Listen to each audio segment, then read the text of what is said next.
Another day you're stepping through the belly of the beast. I leave the compound and make my way to my stomping ground. I'm just about broke to the letter. It can't get any worse, shit could only get better. Yo, what's up, everybody? Welcome to Book of Rhymes Podcast, the show where we do a deep dive on artists and some of their most important works. My name is Donwill, and today in the studio, I've got a special guest, as usual. This guy's an OG, a legend. He dropped one of the best albums, you know what I'm saying, of that time when it came out.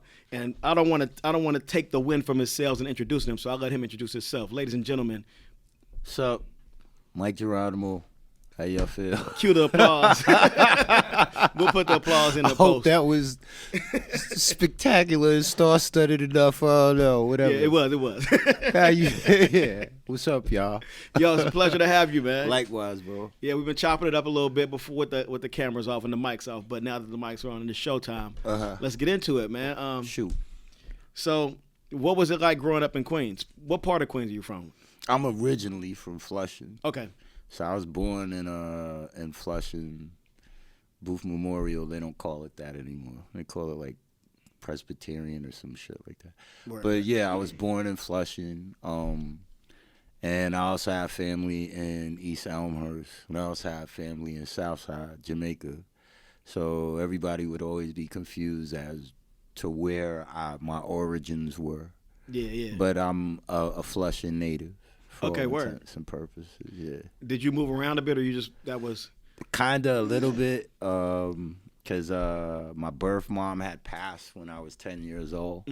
So I moved from Flushing, and from there I'd moved to East Elmhurst, Corona, and after that, my dad was in the military, so we ended up living on Fort Totten and Bayside for years. So I was in Bayside for years. And then, you know, like I said, I have family in Southside, so I would sleep at Bayside and be at Southside all damn day long, and then come back to Bayside or go to Flushing. So I was all over Queens. Yeah, that's a lot of travel. They didn't have Ubers back then. So. Nah, I had it was a lot of abuse of bus passes. It was a lot of skitching, I think we called it, and it was a lot of train riding, number 7, the E train. What's skitching? Skitching was when you jumped on the back of the outside of the bus. I've seen. So I'm from Ohio originally, Cincinnati. Oh, okay. I've been here for like 12 years, but my homeboys like they born I and raised didn't here. often do it. I did it like maybe once in a blue moon, and I wouldn't do it for like extreme amounts of distance. Yeah, it was just like a stop or some shit. Right, maybe a couple of stops now and then. You would see that, like you would see it on TV. I would see it on TV shows. Usually, you would just flash the bus pass like really quick, knowing the month it expired. That was before they got slick and put the holograms on the bus passes. Yeah. So you'd have to be like, oh, damn, you caught me. But yeah, it was a lot of that going on, you know. So, but basically, I'm all Queens. Word. So Queens would be where you got your hip hop foundation, like you're absolutely stepping into the game. How did you even come into music? Like what brought you to doing music? I think aside of me, like on my own as an individual, like when I was a kid, I played drums and I played the keyboard, and those were just things I wanted to do. And then as fate would have it, when I was growing up in Flushing, my neighbor was Large Professor. Oh, shit. And he actually was like the first person that, like, you know, you always had that person where your mother would be like, well, who's outside with you? And if it was an older person that was responsible, you know, your mom would be like, oh, okay, you can stay out of it. Yeah. So Paul was that to my mom. Like, if my mother knew that Lodge was outside, then she would be like, okay, you know, either him or shout out my man Jay Raff from Lost Boys, because he lived across the street. So those two. Oh, wow, that's a musical community. Yeah, so those two were like big brothers in a sense. So growing up with Lodge and Jay Raff, especially Lodge, like by the time when I was like 15, 16, Lodge used to have me in Mars and the Red Zone and Home Base and all these other clubs that, like, you know, you a kid, what are you doing there? But I would always be with them. So, you know, I met like Akinelli and Nas and Busta and Q-Tip and Pete Rock and Gangstar and Damn. yeah, all these people I had known way before I even signed the record deal. I just knew them from being at Paul's crib. Yeah, so at this point, were you actually writing rhymes and thinking about like doing your own thing musically, or were you just kind of like soaking up game? Not particularly. I would say it was more soaking it up, but I was also, because I had wanted to be a DJ.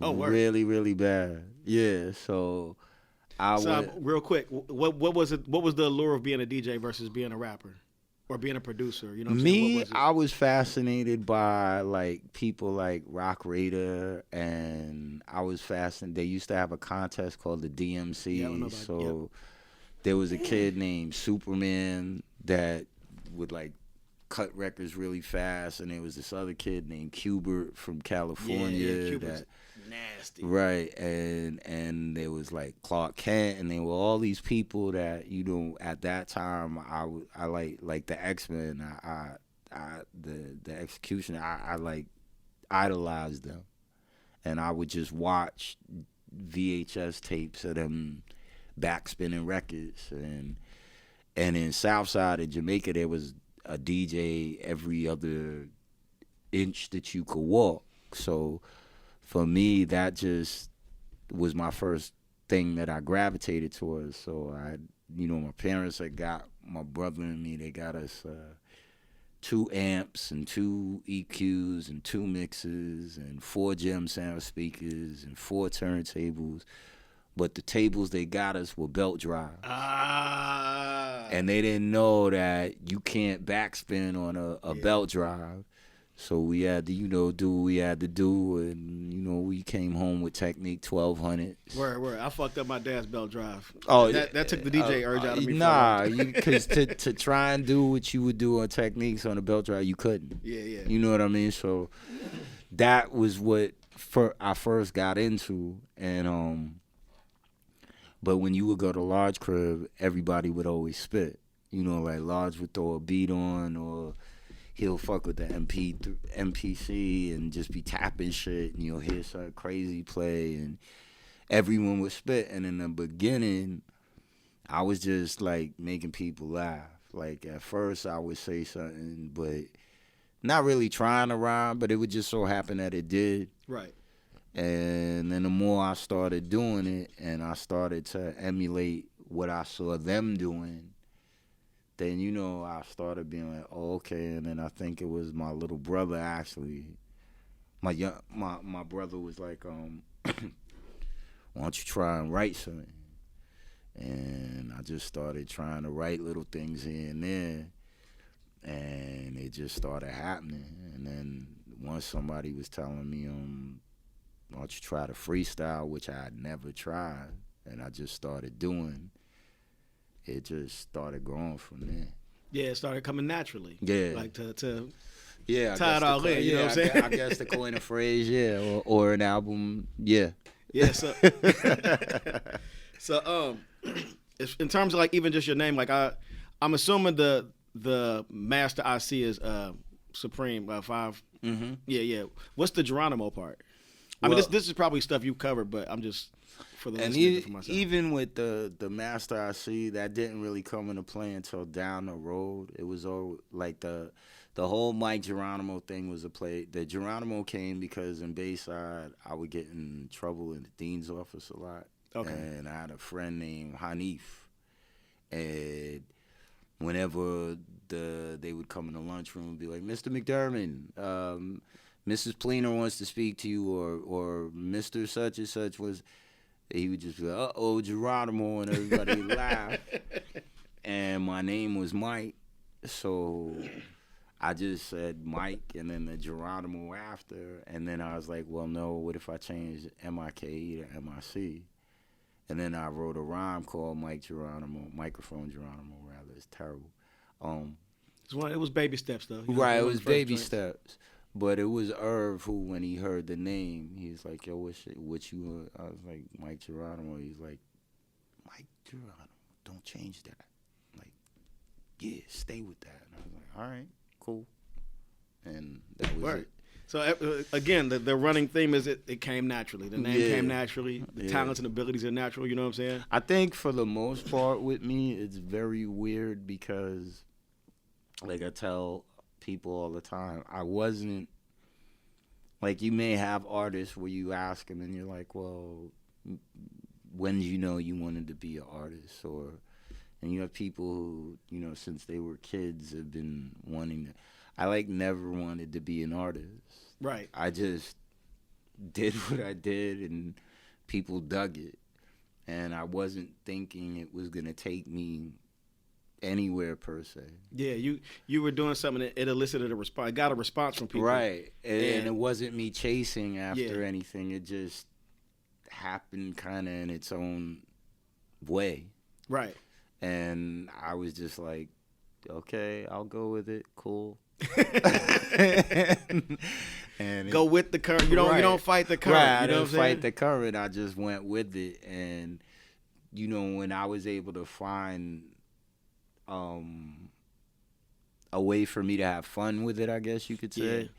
Then that's when I was kind of like, okay, well, what if I try and get good at doing this? Yeah, that's an important, that fun aspect is an important part, especially if it's something that you didn't necessarily set out to do in the first place. No. Because if it's not fun, you're quick. Nah, I'm done with this shit. you're not even into it. And the fun is what made me, go buy 12-inch records every other day from Hot Watts and, go get Concord needles for my turntables and all that jazz. The fun is what compels you to do that. But so you mentioned Irv Gotti earlier, who was a big part of your early. Mm-hmm. What was that? How did you guys meet? What was that connection? We met through a mutual friend because going to Bayside, I was going to school with a lot of people from Hollis and Southside, what have you. And one of the people I went to school with was a kid named Chucky Madness, and in Queens, he was kind of a big DJ. He was legendary because he took his Nintendo and he hooked it up to his mixer and he did this blend with Mario Brothers and the Bridge record, and that's ill. It just took off. But he was a senior at Bayside. So what he blended the music from the video game from with the Mario, from the Nintendo. That's just wild because you see people do that with Serato now, and it's still mind blowing. But knowing that he was just doing some next level wizardry shit. He took the audio in, audio out, the red and the white, and put it into the back of the mixer. And he pressed start, and he had to just time himself as to when to be like do do do do do boom boom. That's some shit nowadays we got cue points, we got all kind of shit you can loop it up. You can see when you're supposed to press the button to make the record start at a certain mark. Yep. But he went to school with me, and another kid named Rasta T from Lost Boys went to school with me. And Rasta T used to spit, and we was on the cafeteria one day, and my homegirl Tosh was like, yo, so it wasn't spit then, it was bust a rhyme, which is a terrible phrase, but it's like, bust a rhyme, so Ross starts rhyming, and then somehow or another she was like, Mike, you gonna bust a rhyme? But she said it jokingly, and I was like, I rhyme, and she was like, no, you don't. And I was like, yeah, I do. And then they started banging on the table, and I spit the rhyme, and the whole lunchroom got quiet. So wait, was this microphone Geronimo? It actually was. Word. It was the first maybe 6 bars of it, but at that time I didn't know what a bar was. Yeah. So it was maybe the first couple of lines of it. All I remember is I love hip hop, 14 clips, but only got one ooh-wop, 25 seconds is all it takes to me to break MCs and eat them up like cornflakes, terrible rhymes. Hey, but for the time, it was ooh. Also, and the fact that nobody knew you rhymed until that moment, you could have said anything as long as you were confident in it. Right, but they didn't know, and for the most part, I was kind of quiet. Yeah. So I guess when I spit, they was all the whole lunchroom was quiet, so I got nervous because I was like, damn, they might pan me or something now. Yeah. But then the whole lunchroom was like, yo, so you gonna battle White Boy tomorrow? Cause there's this kid who went to school who was signed to Cool G Rap, and his name was White Boy. White Boy John, and he was nice with rhyming. And Oh, they were wow. like, yo, so you should battle White Boy John on the bus. And I was like, nah, and then shit got out of hand, and the next thing you know, Chuck was like, yo, start coming to my crib. And I'm going to just start playing records, and that's how I met Clue and Sage and Rockwilder and all of those dudes from Hot Watts. Yeah. Because they all hung out together. So I guess they must have told Irv, and I started doing tapes at Chuck's crib, and they started recording me, but I didn't know they were recording me, and they were giving the tapes out. So I guess Irv was like, Wait, how wild was it? How did you find out they were recording you? Was it because of Irv, or you heard that? I shit was on the Ave shopping, and I heard How the tape. wild was that, nigga? It was weird. Yeah, it's gotta be kind of weird. It's kind of like it reminded me of Spider-Man when like his man is like, yo, you like saved the girl from the building, but no one knows the shoes, so how is it? So I was like, it kind of felt like that, but it was cool to put a smile on my face, you know. And then Chuck started signing me up to do shows, and I'm real easygoing as a person. Like, as long as it ain't gonna be nothing that gets me, you know, caught up, Right. then I was with it. So he's like, yo, you gonna perform at this spot called in Liverpool, and there's a street in Jamaica called Liverpool, 109 in Liverpool. Like, it's not a good area, but I went to the show and I performed, and I remember like everybody who went on before me, they was throwing bottles at them and like records, and then me and Chuck got on, and again it was that lunchroom quiet when I finished. So again but this time I'm on the stage, and I'm like, damn, now what? And I just heard one nigga in the crowd like, yo, you got another song? And I was like, oh shit, okay. and so I was like, nah, actually I don't, but, and I started freestyling.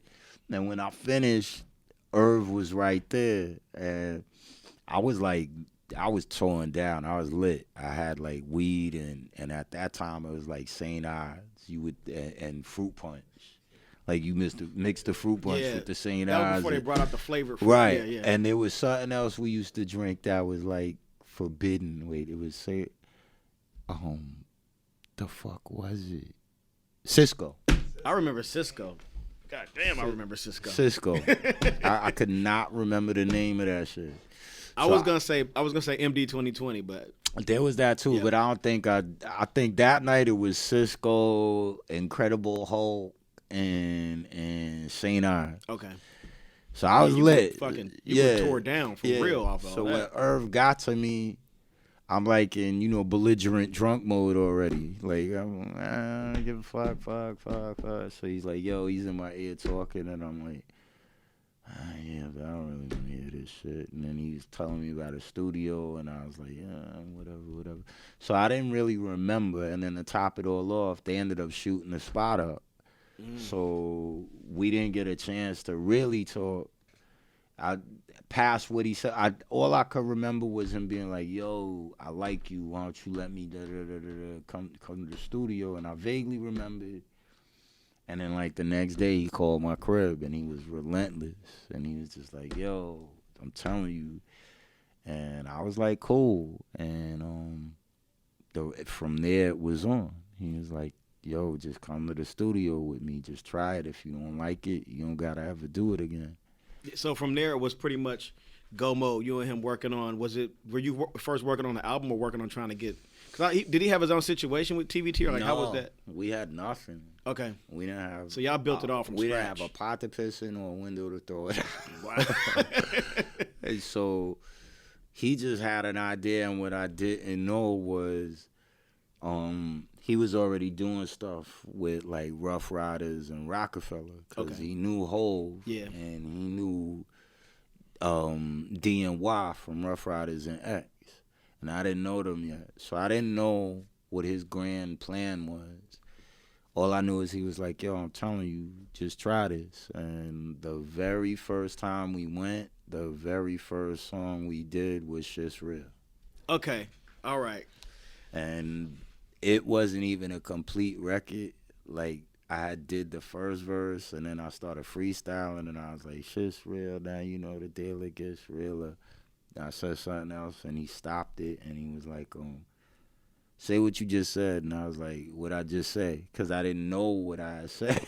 Yeah. He's like, you just said something about shit's real, now you know the deal, it get. And I was like, oh, okay. And then he's like, say that, but just say, oh, shit's real, yeah, I know shit's real. Oh, shit's real, yeah, I know shit's real. He said, just say it like that.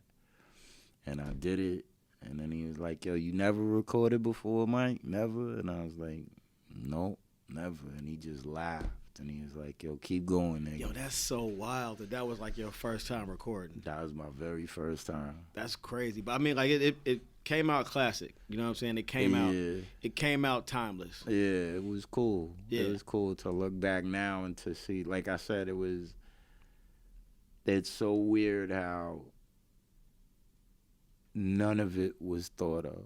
Right. At least from my vantage point, like, everything with me was just, all right, let me get up and see what the day brings or whatever. And, like, again, like I was saying, I wasn't thinking, you know, like, people around me are like, yo, so what are you going to do when you sign a deal and all this shit? And I was like, I don't know.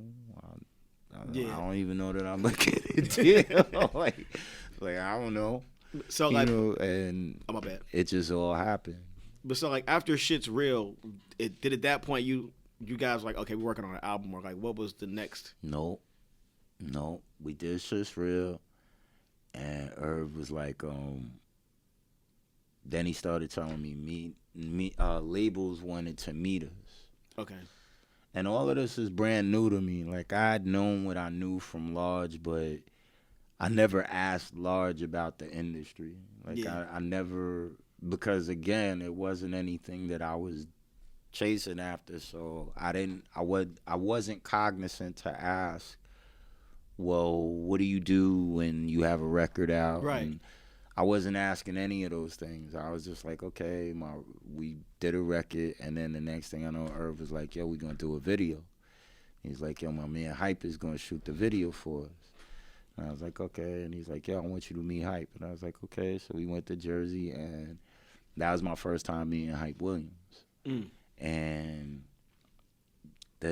maybe 2-3 weeks later, Hype and his man Iggy or Izzy, it's one of the two, Iggy or Izzy, they came out with this little camera that's about this big, and it was handheld, and we shot the whole Shit's Real video on that little camera.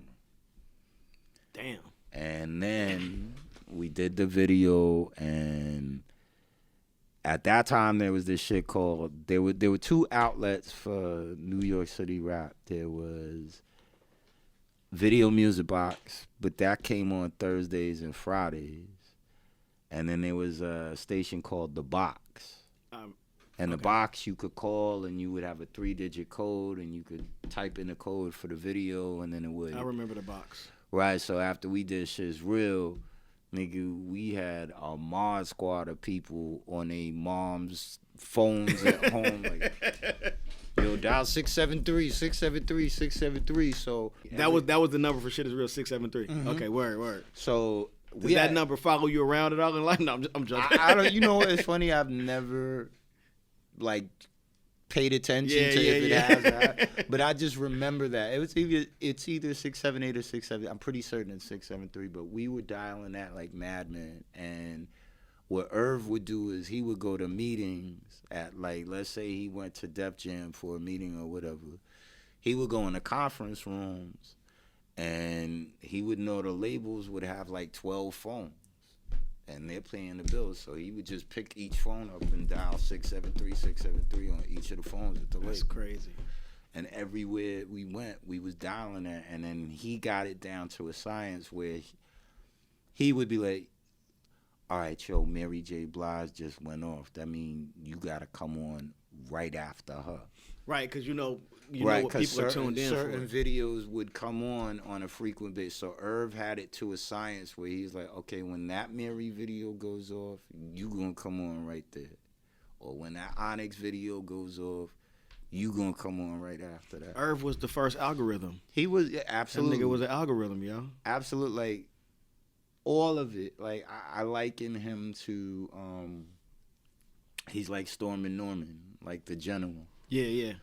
And he methodically knew what to do and when to do it. Me, I was just like, okay, I rhyme and I smoke weed and what's up? Yeah. So all the schematics and strategics, that was him. And I was just more like just doing what I did. There were times where I might be like, yo, you should do this or whatever. And then he would be like, all right, Pete, cool. But for the most part, that was him. But that's how it happened. Like, we just had such a reaction from the box that I guess it made the labels start to pay attention. Yeah. So then we went and we sat with, I think the first label that was interested was Wild Pitch. And I kind of already liked Wild Pitch just because of Large, because he was signed to Wild Pitch. Yep. But again, like I said, I wasn't asking questions about, like, so what does a label do and how's your label situation? And I'm not asking any of the things that, you would ask if you were halfway thinking about right. Something. Like it seems like you weren't really interested in that part at all. I wasn't. Yeah. I was just more, to me, it just meant the world to me. Like, if I could say something and if you thought it was the shit, if you thought it was dope, if you thought it was lit, then that was good enough for me. Right.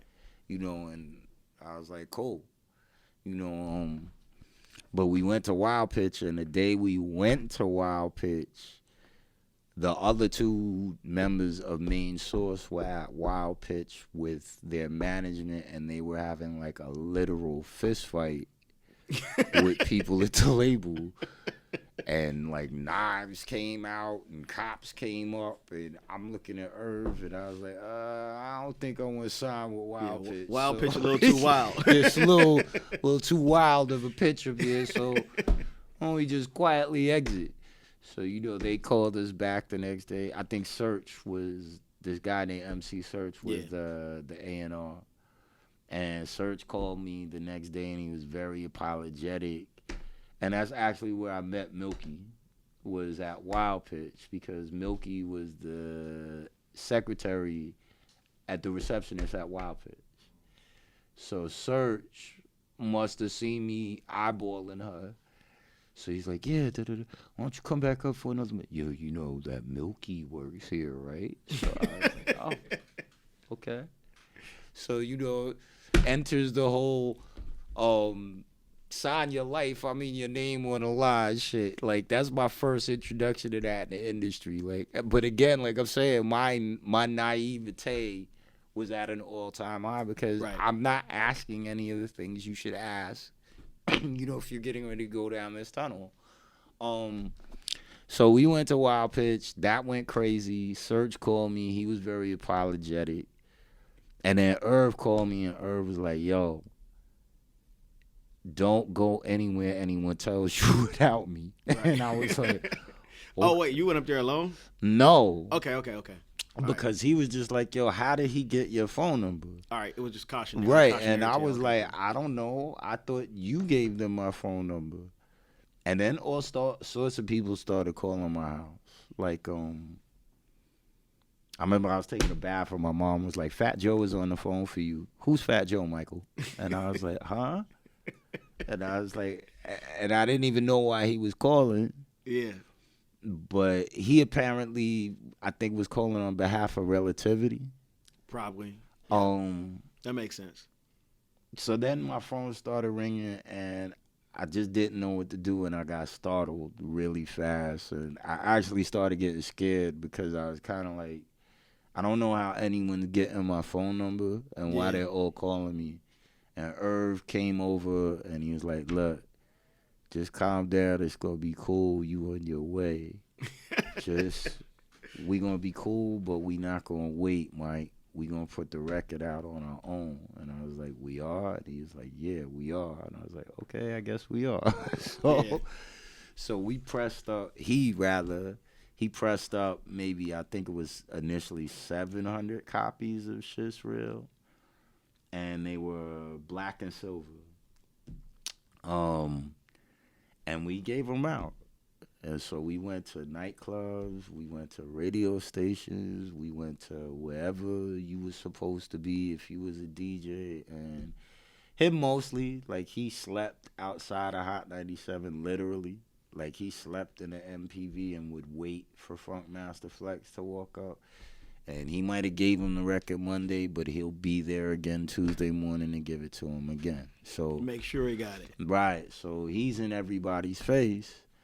And and the record's starting to play more, and then the moment came, I think it was Ron G. Because Ron G used to DJ at WBLS, if I'm not mistaken. And they were interviewing Father MC. And they were like, okay, he's from Ohio. Right. Yeah, we'll be right back. We're going to get into this new Father MC record. And we just heard, and we knew it was our record. We was like, that's not Father MC. And man. We were in the Holland Tunnel. And the record came on. And Irv stopped the car and got out the car and walked in front of the car and dropped on his knees and just put his hands on the top of his head. And I'm just staring at him while he's kneeling in the middle of the Holland Tunnel, and there's all these cars beeping behind us like, yo, what the fuck are you doing? But I'm just, like, shocked. And he gets back in the car, and he's damn near in tears, and we were going to Hype's house. Okay. For the video? Or? No, this is after we shot the video. So we were going to Hype's house to talk about something else. And then it just took off like a rocket ship. But it was that moment again where, like, you said that time you were like, when they were playing your freestyles, and you knew it was, you heard your shit on, like, people playing it, but nobody knew it was you. Yeah. It was that again almost. You know what I'm saying? Like to a degree. I'm imagining that when they came back, they corrected themselves though. They said that wasn't MC Brains, that was Mike. Oh yeah. He definitely Ron G said it, and but he broke the record, and then after he played it, it was just a chain reaction. Because then Hot 97 started playing it, Flex started playing it, and then Ed and Dre started playing it. And we were kind of an anomaly because we weren't on anybody's list to be played. And it wasn't, and it's not like if you had a record and you weren't on the playlist, you couldn't break through that. But you still would have to have been part of some sort of an entity. Yeah, it was probably really hard. And we weren't. It was just a 12-inch black label that said Mike Geronimo, and I think it had Irv's phone number on it for contact. And so we were, like, not the normal. Right. Like, they didn't know who we were, how many of us there were, what money we had behind us, but it was just Irv and Chris and Mike. And that was it. And at that point, it's go time. Yeah. It's go time. So at that point, you guys are like, okay, it's time to, like, lock in and do an album and figure some shit out. Not even yet, because we had to still decide about labels. And that's when we went to TBT. And we felt good when we sat with TBT. And they were explaining to us how, you know, they wanted to get into hip-hop, and they had a group called 9 Inch Nails that was really big, if you looked them up. And you know, they just felt comfortable, and they were like, you know, you would be the first rap artist signed to our label, which that was a little bit scary, and I think at that point I had started to realize, okay, like, this is real. Shit's real at that point, right? Like at that point,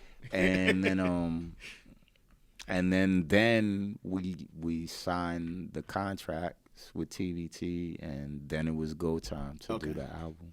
So where does Royal Flush fall into the picture? Like how is that your homie from back in the day? Like, yeah, because Flush was from my neighborhood. Okay. And I played Little League Baseball with his cousin Rashad. So I knew him and his family for years. Word. And Flush and I reconnected when I was about maybe 15, 16. I started going back to Large Crib like every weekend to hang out. And I would see Flush. And then I signed my deal, whatever, and I was doing a show at, I think the spot was called The Melting Pot. I'm not sure. I think it was a club called Melting Pot or something like that. And Flush met me there.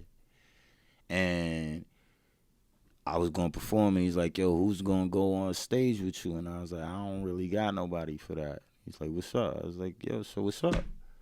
And I just gave him the mic, and that was it. Oh, wow. And that was it. And we were just like peas in a pod on stage. Like, and we had never did that before. We never tried that before. He didn't know the words I was going to say. I damn sure didn't know what he was going to say. That's the natural, man. Just That's that happened. natural shit. Like, Yeah. An album title has never been this poignant. You know what I'm saying? I guess it's not. super true.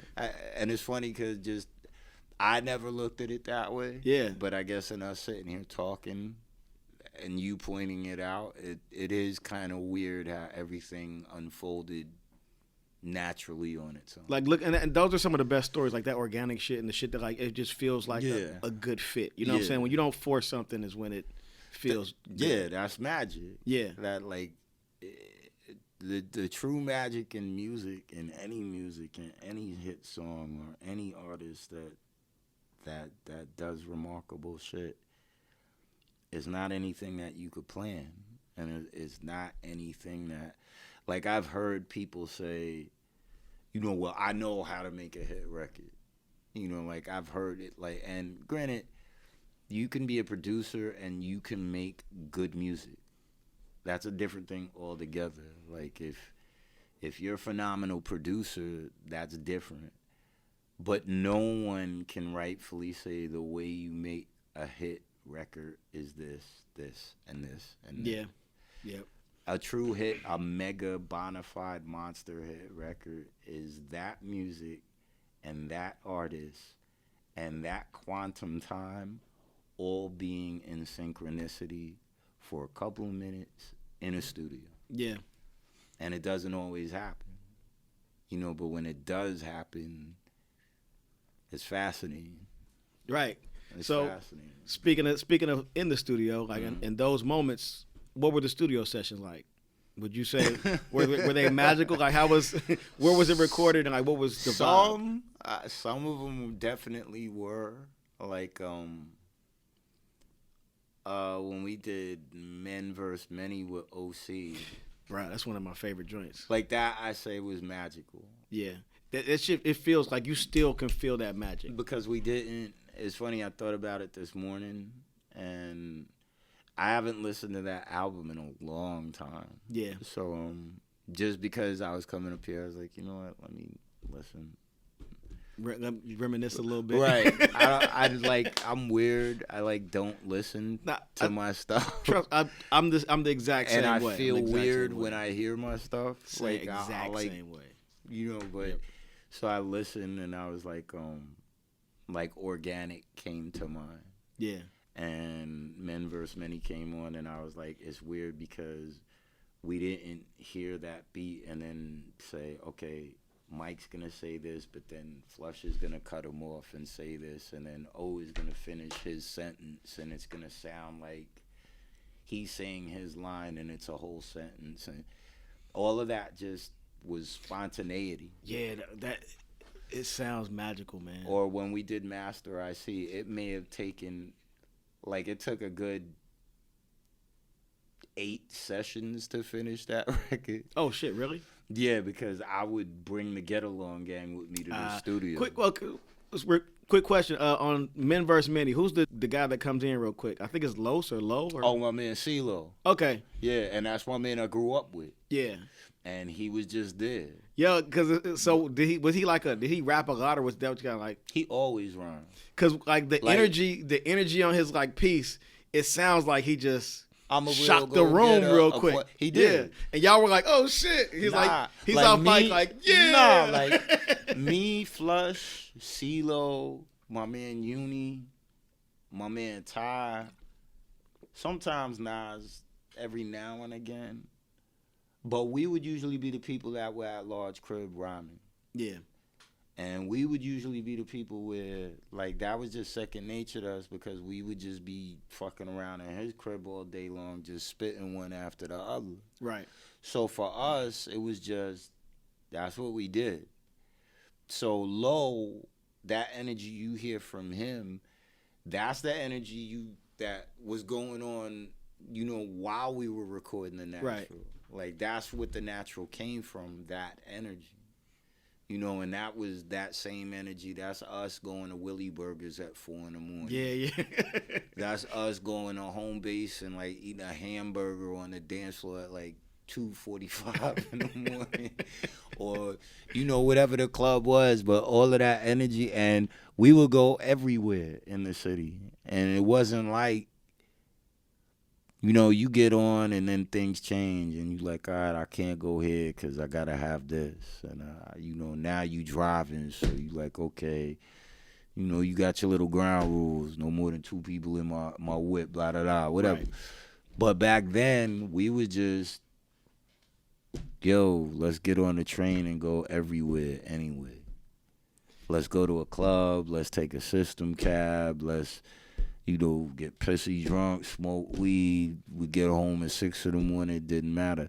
That's the energy you heard from CeeLo. Yeah, it sounded like he definitely cut through in the track in a different way. Yeah, and it was funny because it Irv, felt if like y'all it was fun and bouncy, but kind of like this serious MC shit happening. Yeah, and he came in. And it he was came like right in. Yeah, and it's weird because Irv was like, "Yo, who that?" And I was like, "That's my man Low." And he's like, "What?" And he's like, yo, he from your neighborhood? I was like, yeah. He's like, because I got scared. I thought he was going to cut him off the record. He's like, nah, he got to stay on there. I was like, yeah, he do got to stay. You know, but yeah, that was that spontaneity, that organic, intangible. Yeah, and it just happened. And I cut you off. I'm sorry. Like you were talking about the Master IC session. Oh yeah, I was gonna say because even with that record, like first Master IC sounded nothing like what you hear the finished result. Like when I got the skeleton of the beat, it didn't even sound that way. I actually remember Irv didn't even want me to pick the track because we was listening to it. And it was me, my cousin Infrared, and Buck Wow. And we were all in the studio and Buck played it. And I was like, yo, you don't hear that? And my cousin Inf was like, word, you don't hear that? And Irv was like, nah, I don't hear that. And then we were like, yo, I'm telling you. But it took a number of sessions because I was notorious for bringing my whole entire block to the studio pretty much. And you can't get much done when you have like a good 30-some people drunk off Hennessy. I was gonna ask how many. I was gonna say 15, but yeah, I was gonna ask how many people. An average load would be about 10 to 12 people. God. But if it was like a Friday or a Saturday, niggas want to come hang out. What nigga? It was like everybody and their moms, and then they know girls and they know somebody, and then you just have an atmosphere where you like, okay. You can't even see the microphone. Like, like where is that? So I was notorious for that. And then if it wasn't that, it was Buck each time that we went would figure something else that he wanted to put into the beat. Okay. So the end result of that Master IC is more than, I believe, 8 records sampled in total. Yeah. And but I remember the day that I finished the vocals and we played it. Like we just played it back and it was like maybe 4 something in the morning and we heard it. And we just knew, we were like, yo, if you tried to do this, you couldn't do it again. Right. Like this is just one of those records or one of those moments where if you tried to duplicate this, you couldn't. Yeah, you capture something. Yeah. And I think that's an example of, like I said, when artists make those records that that are bigger than they could have ever even thought of. It's beyond you. You know, it's almost exactly. to me, it's a spiritual experience. Oh, absolutely. Because it's like you can't describe it. It's just some out of body It's shit. just magic. Yeah. It's magic. Where were you? So were you going to the producer's studios to record it? Like, where were you recording this stuff at? Oh no. Because it's a pretty. Well, we were fortunate because we caught like the tail end of big studios. Okay. So a lot of my recording was done at Sony. Here and there, the Hit Factory, the Cutting Room. What's Jimi Hendrix studio? Electric Lady. Pro Jam. Oh, you were all over. What's the one? Quad. Quad. I did a lot of recording at Quad. And then there was a studio around the corner from Quad. I can't remember the name of it. But that was it. And then I think Baseline. Damn, we you recorded at Baseline. I was pretty much everywhere. Yeah. And I had a weird situation for independent artists because I had like an open budget. So like if I wanted to, I think at one point we were recording at Bearsville in upstate New York. It's like a place where you can go and you can sleep there, and it's a lounge and a lodge, like a artist retreat. Yeah, it's like an artist retreat. Yeah. And I forget who it was that had went there before me. I want to say it was either Slick Rick or somebody like that. But at one point we were recording there, and that didn't even work out because I would like sneak down on Sunday to go to the tunnel, and then I would go back upstate. So, but we recorded everywhere. But we were fortunate enough to get like those last glory days of a big studio and the big studio recording. So how long did it take to record? Well, I was a slowpoke because like and again, my situation was weird because I did The Natural, and then I think it took me maybe a year to release another single. Okay. And then I think it was maybe another year after that to release the album. Damn, for real? What was it like some promo setup or what was? No, it was me completely. Because they were like pressing me to yo, you gotta work faster, and I'm like, yeah, okay, cool, don't worry, don't rush perfection. Everything at its pace. Right, but then I would like go home and be like, holy shit, I have to write these songs, and I don't know if I could write all these songs. Like I had like a lot of pressure that like no one knew about. So I'm at home like freaking out, like crying, and Irv would call me or come over and he'd be like, yo, stop bugging out, you're gonna be all right. Like, don't think so much about it. I'm like, what do you mean? Like, the fate of humanity is right. What are you talking about? This is literally everything this I have everything. to do. I didn't even want to do this, and now what? Now that BD, what? What is that? Spins? I have to do this now. So I had like all this pressure on me, and I'm like, what? I got who's dropping an album? And then it all changed, and it became competitive, and they were like stepping on me to like finish. But we like did it at our own pace. Yeah. The one thing I was adamant about, I was like, I don't want to let it out until I feel I'm okay with it. Right. So I was lucky, like my label like dealt with me being that eccentric, I guess. Well, you know, you were the first rap artist. You were the first. Yeah. So they definitely wanted to give you that. They gave me. I had like a lot of free reign at TV. Yeah. And I guess one was because, like you said, I was the first artist, and two was because I was pretty much the only rap artist. But we were making an impact. Right. So I could kind of get away with murder. So I would just like, there were days they'd block out like 12, 15-hour sessions, and I would come out with like maybe a half a song. Damn. And then like 4 or 5 days in a row, and then they'd be really quiet, and then they would like send the vice president of the label because she was like a mom. So they'd be like, okay, Mike, you got to get it together. And then that's when I was like, all right, let me finish. How old were you? I was like 18. Okay. Going on 19. All right, yeah, you was young. That's like that's some kid. That's you really a don't kid, know anything at 18. Exactly. You think you do, but you don't. And you were in the middle of something that was like bigger than you at that point. You know what I'm saying? It was just kind of like, what do I do? I can see how you can kind of get frozen a little bit. I was frozen, but then again, I was kind of more so like, I don't want to say frozen, Well, but I was just enjoying the ride. And Right. I think now, in retrospect, looking back at it, I think it was because it was so unbelievable to me that it was occurring. Yeah. That I guess my reaction mentally was just, okay, just roll the window down and enjoy the breeze. Right. That's what like I would almost do. like a passive observer. In Yeah, some sense, exactly. At that point, I wanted to ask you about your writing, your process as a writer. Mm-hmm. Like, how long did, like, you said it took you a couple of tries to get some of the songs done and get some of the songs recorded. Mm-hmm.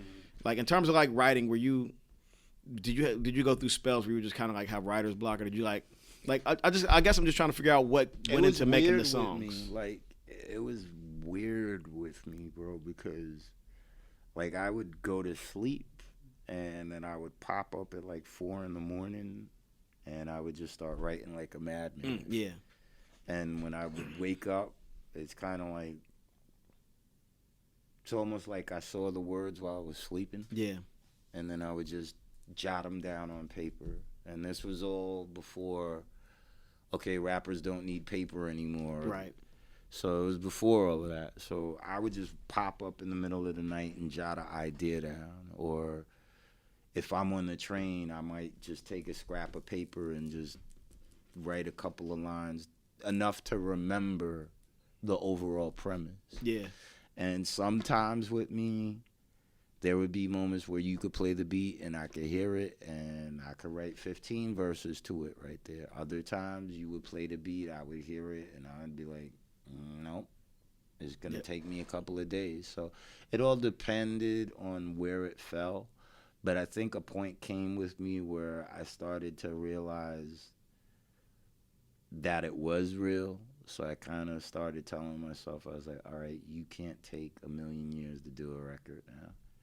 And you are going to have to designate records you have. You're going to have your freestyles for in the event of, and you're going to have, well, what if they call you for this? Because this person needs you on a record. You're going to have that.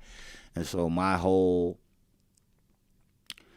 process of creativity kind of got altered at that point, because I think that was the minute I started to realize, all right, this is fun, but it's a business. Yeah, you had to shift your process to align with what was going on around. So I had to grow up a little fast at that moment, and I had to say, okay, all right, now we're going to do things different. Like, we're not going to have 1,500 people in a studio, and, you know, you accept the challenge, I guess.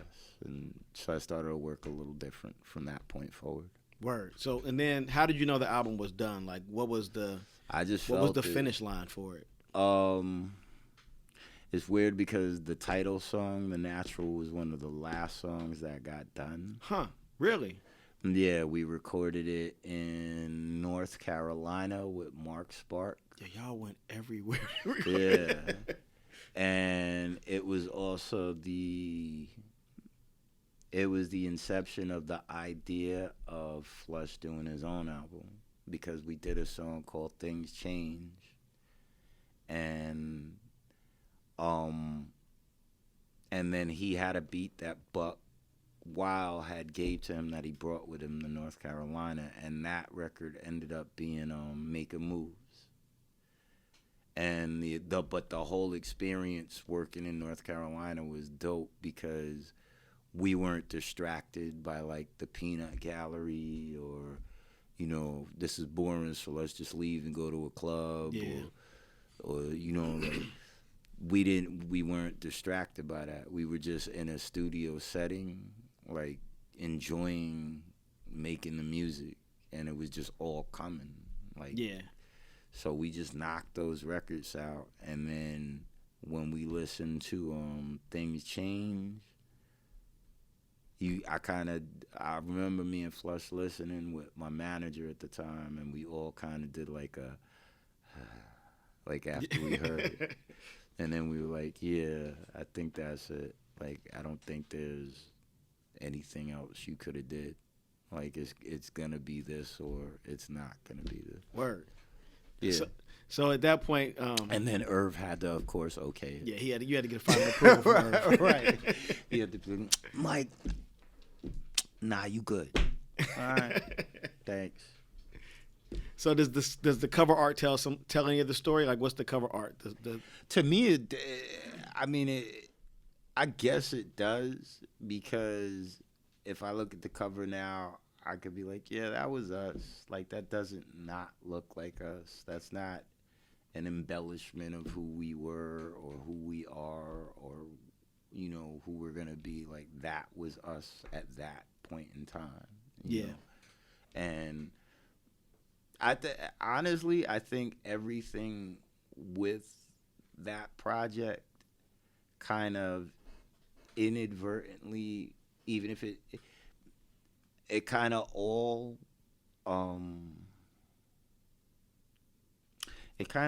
embodied perfectly who and what we were at that point in time. Okay. And like I said, it inadvertently, because it's not as though we strategically were saying, okay, we're going to call it The Natural, and the premise is going to be natural, and it's all going to be... It wasn't like that. It was just, this is who we are, and I actually got the name The Natural from the movie. Yeah, I was going to say, when did the title of the album come into play? I was at home. I was watching TV. I've always been a baseball fan. I always loved that movie. And the part came on where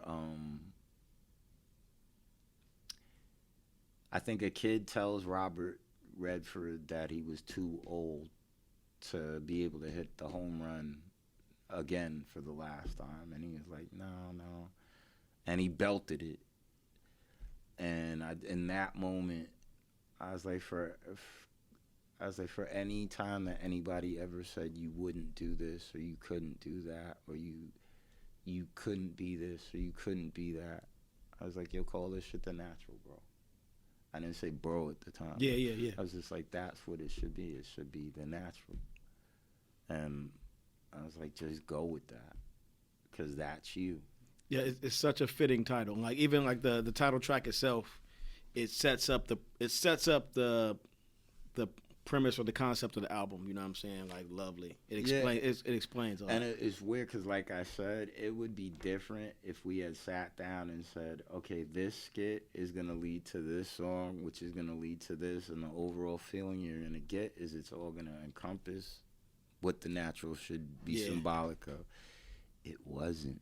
It was just, we recorded and then we were like, okay, what's the song order? And then that was Irv being the mastermind. He would always know, nah, this should be song 3. That should be song 7. No, that should be 10. That should be 3. So he was the mad scientist moving all these pieces around in terms of format and structure. But overall, it was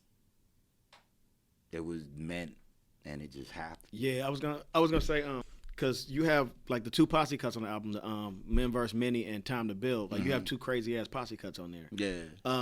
And we talked a little bit about Men vs. Many, but Time to Build, like, was that like did Irv kind of engineer that, like, make that happen? Definitely. Okay. Because I didn't know X and I didn't know Hov. I knew of Jay-Z because I knew the original Flavor record. I knew Can I Get Open, and I remember the video being on the box all the time. Yep. So when he told me, I was like, wait, you mean the kid, the really fast rapping kid with Jazzo? And he was like, yeah. And I was like, okay, cool. You know, and then but I was fans of original Flavor. Yeah. So I was like, okay, cool. And X, I didn't know of him. He just kept telling me, like, he's a monster, he's a monster, he's a monster. And then when I heard their verses, X I actually met first. And we hit it off the minute we met. And Hov I met after he did his verse, but I wasn't there when they recorded. So I guess Irv had already pre-plotted to get them on it. Was your verse already recorded though? Yeah. Okay. Yeah, because he played me the beat, and I heard the "It's Time to Build a Rakim" shit, and I was like, ooh. And I just and I just went in the studio, and I was like that was a good day. An efficient mic day. Like right. I went in, I was efficient Michael. I was like, yeah. And I went and recorded it, and I guess he must have took it to them, and I had no idea.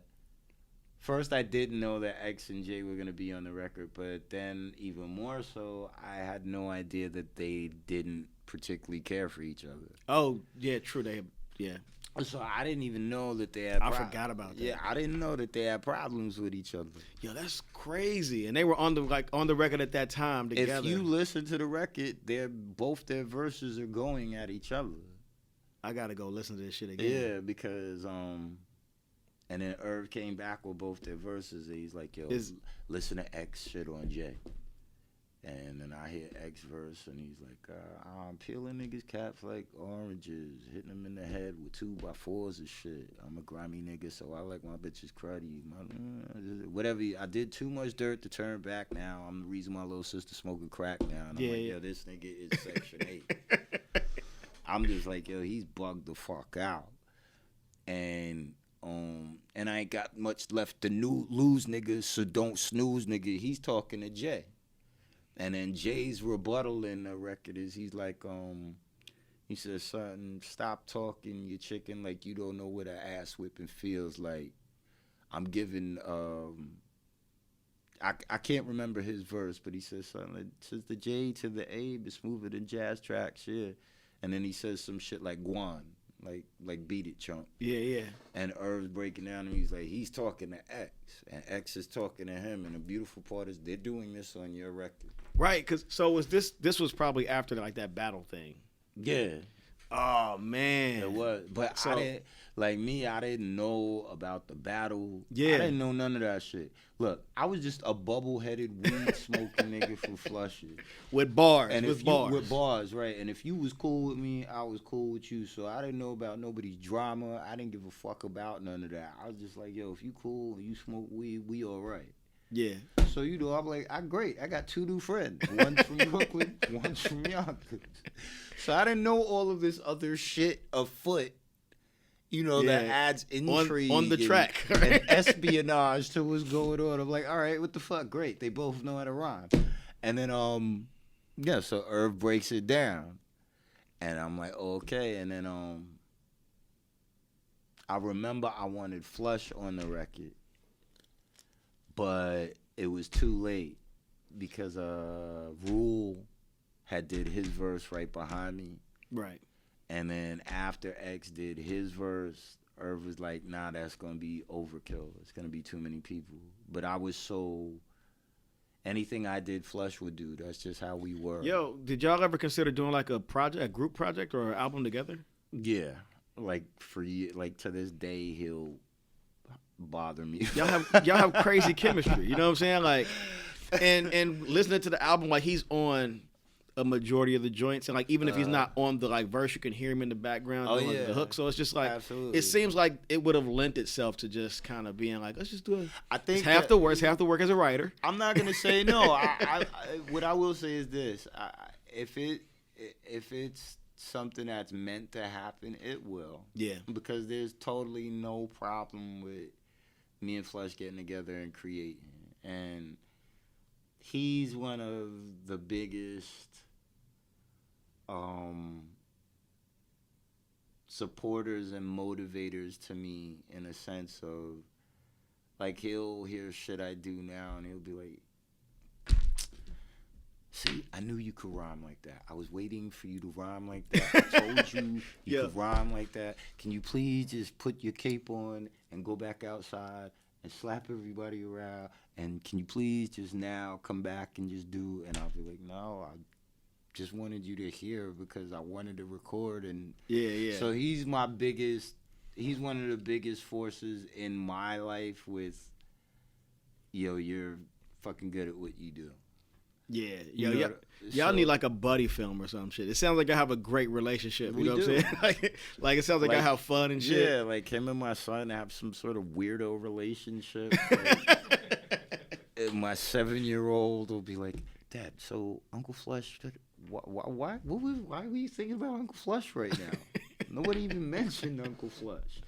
And like Flush would be like, well, where's Mike? And I'm like, yo, I have 2 other kids. They exist too, but those 2 have like, and it's cool. Like when I step back and I'm like, I would have never imagined a day where like I'd be holding Flush Kid in my hands and he'd be holding Mikey. Like I never foresaw that. So, but when you do see it, it's dope. They have like some sort of bond. Do you see like some sort of similarities in their personalities a little bit, or like they just are into the No, Flush and my son, like they just are 2 peas in a pod. Word. Like, they just, and like I don't know, and it's weird because I have another friend that grew up with us, and my youngest son, the same weirdo relationship Flush has with Mike, like my youngest son Morgan has with my friend Ev. So it's like I don't know if it's just a block thing. We all come from the same hood, but it's cool to see. That's cool super dope. Yeah, I love it. I love it. Getting back to the album real quick. Mm-hmm. So the album has a heavy storytelling vibe. Like there are stories throughout the joint. Mm-hmm. The cab driver skit, like the kind of ongoing. It's a running story that happens at the end of each song almost. All right. And again, that to me wasn't intentional. We just did skits based on what we knew at that time. Like, we wasn't all driving Benzes and shit like that. We was calling Caprice Car Service, or whoever it was at the time, and we would get the $100 system cab for the whole day, and that's what we knew. Yeah. And we would go uptown to every weed spot we could, and then we'd go to Brooklyn to every weed spot we could, and we would go back to Flushing and smoke all the weed that we could. Yeah. And we were like, yo, let's just make that a skit, because that's what we do. Word. So it wasn't like some planned out. It just kind of was in the moment. Oh, that's dope. There was only one skit that was planned. It was the skit that's before Shit's Real. It's like completely embarrassing for me to hear, because I'm like, this is the worst lover boy skit ever. I know what you're talking. But Irv like made me do it. He's like, yo, just going in, like talk shit like you would talk to a bitch. And I'm like, yeah, but that's not really what I do. Like, they smoke weed and I smoke weed, and then we just make out. Yeah. It's not all this other dumb shit involved. Yo, you gotta be a Don. So we did so that's the only skit that was planned. Okay. But with the exception of everything else, it was all spontaneous. And it just all linked. Another storytelling vibe is Shireen. I want to know, is this the same Shireen that ended up like on Kendrick Lamar's album? No, but I'm joking. A crazy story, because somebody had Instagrammed or tweeted me, and they had told me Kendrick Lamar has a song called Shireen. Yeah. And they were like, he kind of got that idea from your Shireen. And I was like, no. And then they were like, yeah.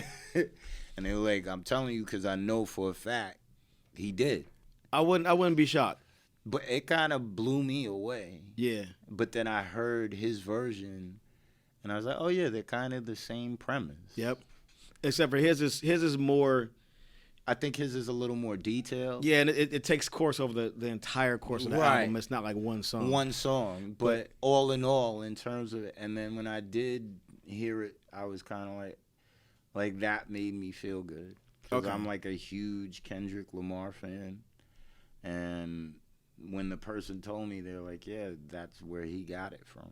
And they were saying it like they knew it as a fact because they knew TDE or whatever. That's that's crazy. So I was pretty just cool. Like honored that if that is how it came about, I was just like flattered. But you know, so in breaking down the album, I do like to pick quotes. You know what I'm saying, to like just contextualize you as a writer and like what you're doing, what you did. Title track, The Natural. The quote I got, it's 3 quotes. The quote I got is, I'm everywhere personified, create astonishing lines. Go inside to pull a paragraph or 2 from my mind, then decline the competition and recline inside the vision. Like that's some pretty compact wordplay right there. There's a lot going on. And it also, what I was saying before is like, it really sets up, you know what I'm saying, like what the listener's gonna get into. Like recline inside the vision. You know what I'm saying? Like, and I like, all I knew. What I will say that one of the only things that I was probably cognizant of in my creation process of a song was I was like, okay, there's a million of you out here.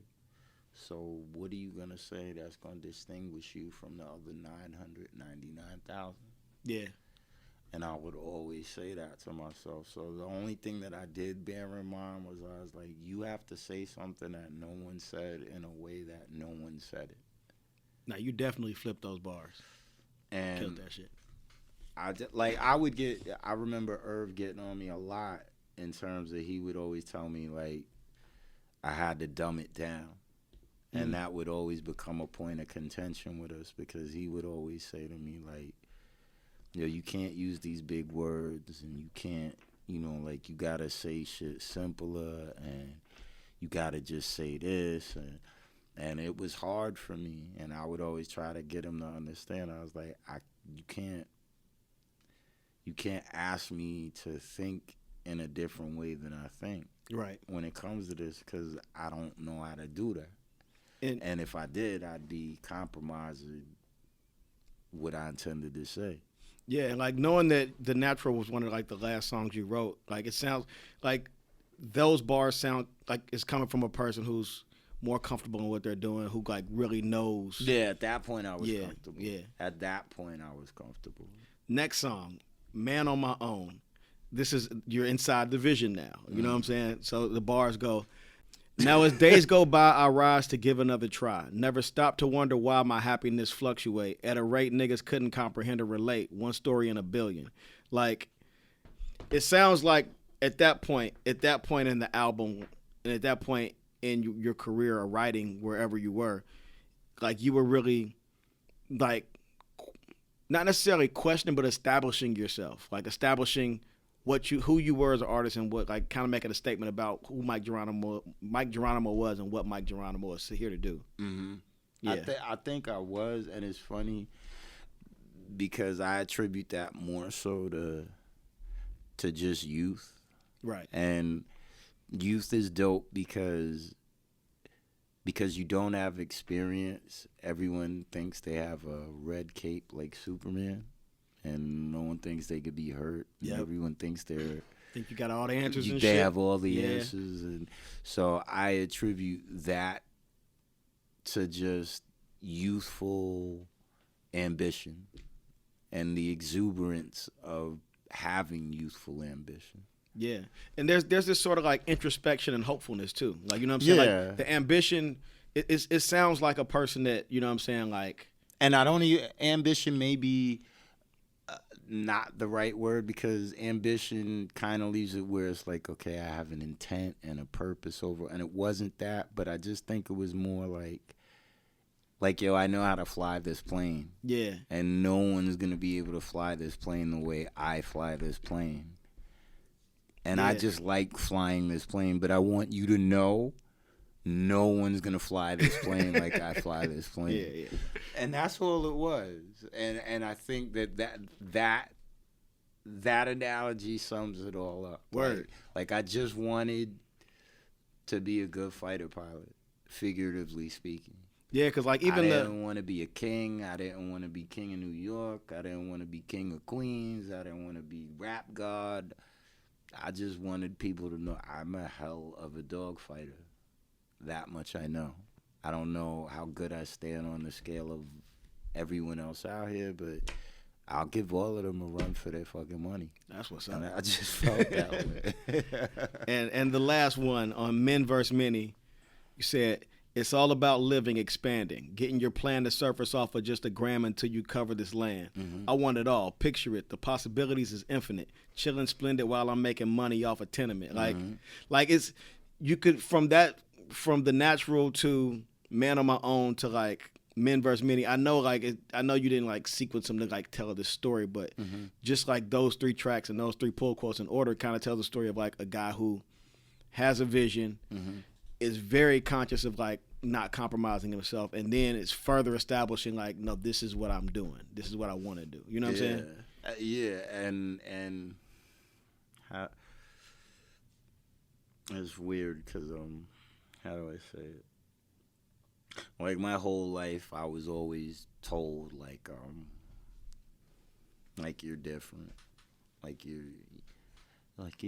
book smart, you read. Like I'd get bullied, I would get picked on because I went to like good schools and shit like that. Yeah.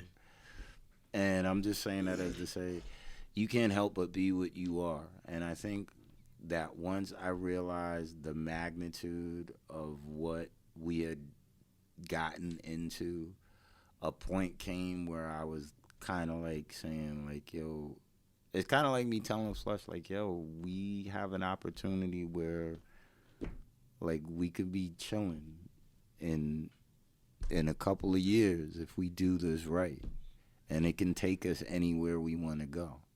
And that much I did know. And I didn't know what I wanted it to get out of it, but I just knew it would take us wherever we wanted to go. Word. And so that at that point to write those rhymes, which I remember how I felt writing that. It was merely to say like yo, we could leave all of this kid shit alone. Like nobody has to fucking sell work. Nobody has to do this. Nobody has to get caught up. Like, if we do this, it's going to take us somewhere where I don't know, but it will take us somewhere where we don't need any of the shit that we're involved in. Man. Well, it brought you here. Yeah. And I'm really honored and happy you sat down with me to share your story. I'm glad I was here. Had a pleasure talking to you, man. It was great building with you. Yeah, likewise. Where can the people find you at? You know what I'm saying? Like, I'm online. Are you? Yeah. Okay. We have a website. I have the MikeGeronimo.com, and I have my Instagram, my Twitter at Mike Geronimo is the Twitter handle, and on Instagram it's Mike Geronimo, or you could Google stuff. Google I'm always not works. too far. Google always works. I'm not too far. Word. And my name is Donwill. You can find me on Twitter at Donwill, Instagram, donwill.me. You're checking out the Book of Rhymes podcast, which is produced by Carlos and Mika. Yeah. Classic Material New York and Mika. Yeah. I don't know your last name. Shout out to Wooden.